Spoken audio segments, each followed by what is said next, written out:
Crônicas do Amanhecer, por Feijão Centro Espírita Allan Kardec de Balneário Gaivota, 12 de janeiro de 2020. Afinal, onde Judas perdeu as botas? Parte 02. Rui Torres publicou em 22 de julho de 2019, no site Aventura da História, que a Bíblia não faz nenhuma referência às botas de Judas Iscariotes, o apóstolo que, de acordo com os relatos do Novo Testamento, entregou Jesus Cristo aos guardas romanos em troca de 30 moedas de prata. E depois, arrependido, acabou se enforcando, depois de devolver as moedas aos sacerdotes, que compraram um terreno com seu dinheiro, que ficaria conhecido como Campo de Sangue. A confusão começou na Idade Média, quando ninguém lia a Bíblia. Ou, melhor dizendo, ninguém lia exceto pelos padres e nobres e nem todos, a população era analfabeta. Assim surgiam lendas sobre personagens bíblicos. Uma dessas é que o traidor escondeu o dinheiro em suas botas. E esse tesouro nunca foi encontrado. Daí que onde Judas perdeu as botas faz referência a um local difícil de ser encontrado.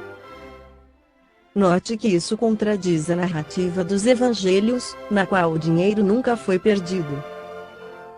E a lógica, porque as botas da época, diferente das medievais, eram abertas e deixariam escapar tudo.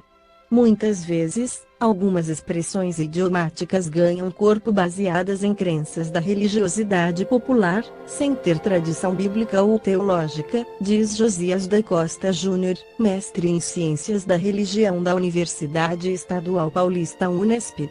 Ah, sim. Se Judas perdeu mesmo suas botas, obviamente foi em Jerusalém. Quem sabe os arqueólogos um dia descubram.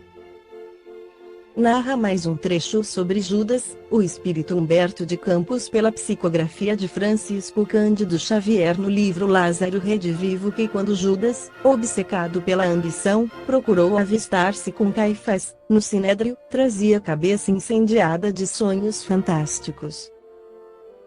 Amava o mestre e pensava, presunçoso, entretanto, competia-lhe cuidar dos interesses dele. A vaidade absorvia-o. A paixão pelas riquezas transitórias empolgava-lhe o espírito. Despreocupado das necessidades próprias, intentava resolver os problemas do Senhor perante as forças políticas do tempo. Valer-se-ia da influência prestigiosa dos sacerdotes, movimentaria Jerusalém, tomaria o cetro do povo israelita, em obediência às tradições dos reis e juízes do passado e, logo que fosse consolidado o poder, restituiria Jesus à direção, à honra, à chefia. O mestre ensinava a concórdia, a tolerância, a paciência e a esperança, mas, como efetuar as reformas necessárias, através de simples atitudes idealistas.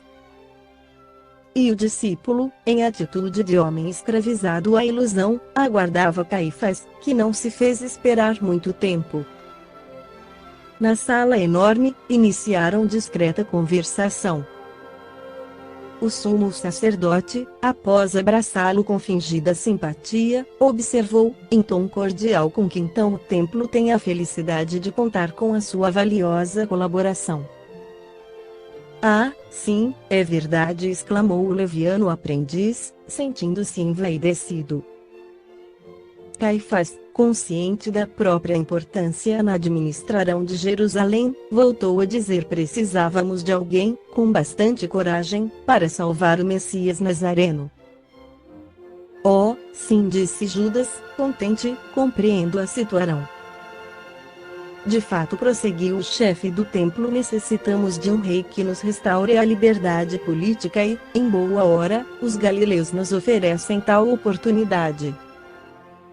Aliás, tenho muito prazer em tratar com a sua pessoa, homem providencial na realização, que não perde tempo com palavras ociosas. Tentei abordar indiretamente outros homens daqueles que acompanham o Nazareno, porém, todos eles, ao que me pareceu, são esquivos e indecisos. Creia, no entanto, e elevou muito o diapasão de voz, impressionando o interlocutor pela segurança verbal. Creia, porém, que o seu gesto, anuindo aos nossos propósitos, apressará a vitória do Messias, conferindo elevados títulos aos seus companheiros. Terão eles destacada posição de domínio e sentar-se-ão na assembleia mais alta do povo escolhido. É tempo de libertarão e, certo, Jesus é o Rei que Jeová nos envia. Judas não cabia em si mesmo, tal o contentamento que lhe tornava o coração. Preocupado, no entanto, com a situação do profeta, a quem tanto devia, perguntou, humilde o mestre. Dissimulou Caifás os sentimentos sinistros que lhe vagavam na alma e respondeu em voz quase doce: compreenderá, certamente, a necessidade das medidas aparentemente rigorosas. O mestre, por exemplo, segundo o plano estabelecido, será preso, por uma questão de segurança pessoal. Será detido, a fim de que se coloque a salvo de qualquer incidente desagradável, enquanto nos valeremos da grande aglomeração de patriotas na cidade para proclamar a nossa independência. Liquidada a vitória inicial, com a submissão das autoridades romanas, coroaremos o Messias, que ostentará o cetro do poder. O discípulo exultava. Conhecedor antigo dos efeitos da lisonja nos corações indisciplinados e invigilantes, Caifás continuou: o meu prestimoso amigo, até que se resolva a situação em definitivo, chefiará os companheiros e receberá as homenagens que lhe são devidas. Tornará o lugar do Messias, provisoriamente, e ditará ordens, até que ele próprio, com a garantia desejável, possa assumir o poder. Satisfeitíssimo, o visitante indagou: e que devo fazer inicialmente? O sacerdote perspicaz respondeu com naturalidade: não temos tempo a perder. Formaremos a documentação necessária. Como devo fazer? Perguntou ainda o aprendiz enganado. Chamarei as testemunhas, esclareceu o sumo sacerdote. Perante nós, responderá afirmativamente a todas as interrogações que lhe forem dirigidas. Não precisará informar-se quanto a particularidade alguma. Bastará responder sim a todas as perguntas formuladas. Posso dispor de sua lealdade? Judas não hesitou. Estava decidido a seguir as instruções, de modo incondicional. Mais alguns minutos e organizou-se pequena assembleia, com juízes e testemunhas. 2 escribas perfilaram-se para fixar as declarações. Formada a reunião, o sumo sacerdote chamou o denunciante e iniciou o interrogatório. É discípulo de Jesus, o Nazareno? Confiante, Judas respondeu sim. Vem fazer declarações ao Sinédrio, como judeu convicto da santidade da lei?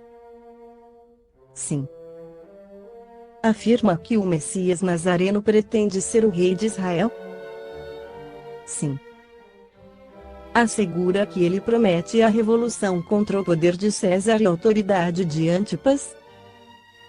Sim. É verdade que ele odeia os romanos? Sim. Deseja, de fato, aproveitar a Páscoa para começar a rebelião? Sim. Declarará a emancipação política de Israel, imediatamente? Sim. Promete lutar contra quaisquer obstáculos para derrubar as combinações políticas existentes entre Roma e esta província, no sentido de coroar-se rei? Sim. De posse das declarações comprometedoras, Caifás interrompeu o inquérito, mandou que Judas esperasse na antessala e iniciou providências junto de romanos e judeus, para que Jesus fosse preso, imediatamente, como agitador político e explorador da confiança pública. Em breves horas, um grupo de soldados postava-se nas vizinhanças do templo, à espera da ordem final, e Caifás, compensando Judas com algum dinheiro, fez sentir a necessidade de sua orientação na prisão inicial do Messias, assegurando que, em breve tempo, se cumpriria a redenção de Israel. O discípulo vigilante foi à frente de todos e encaminhou a triste ocorrência. E, quando os fatos marcharam noutro rumo, debalde o Iscariote procurou avistar-se com as autoridades, tão pródigas em promessas de poderes fascinantes.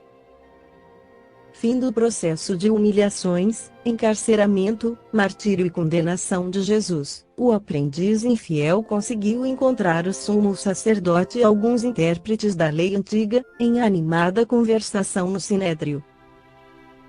Em lágrimas, Judas rogou que fosse interrompida a tragédia angustiosa da cruz, e sentindo, tarde embora, que fora vítima da própria ambição, devolveu as moedas de prata, exclamando, de joelhos socorrei-me. Cometi um crime, traindo sangue inocente.